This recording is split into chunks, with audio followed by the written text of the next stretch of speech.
Ini pesantren Nurul Azhar, guys.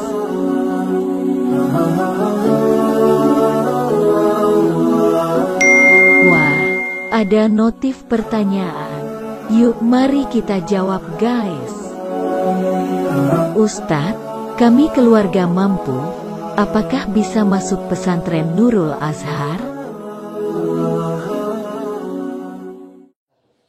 Untuk saat ini, semua orang berhak untuk mendaftarkan anaknya di pondok pesantren ini.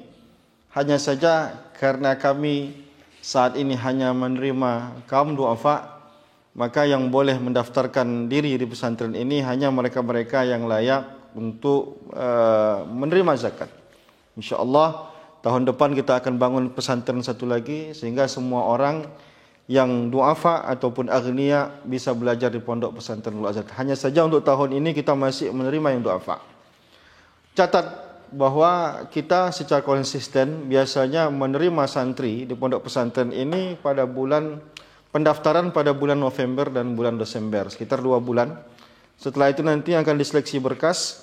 Setelah diseleksi berkas dinyatakan lulus secara berkas, maka tim Yayasan Tabung Wakaf Umat akan mengecek langsung ke lapangan, ke rumah orang-orang yang mendaftar untuk melihat apakah benar secara ekonomi mereka berhak menerima zakat, berhak dibantu atau tidak.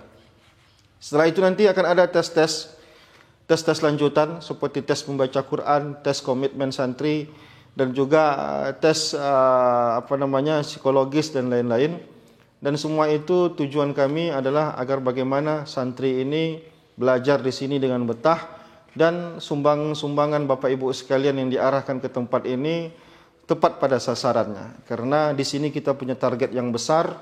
Kita menargetkan anak-anak untuk hafal 30 juz, mereka menguasai kitab, dan nanti kelak mereka akan mengabdi. Jadi total masa belajar di pesantren ini 7 tahun. Di 2 tahun pertama mereka fokus menghafal Quran, lalu 4 tahun berikutnya, di tahun ketiga mereka fokus bagaimana menguasai kitab, bahasa Arab dan lain-lain.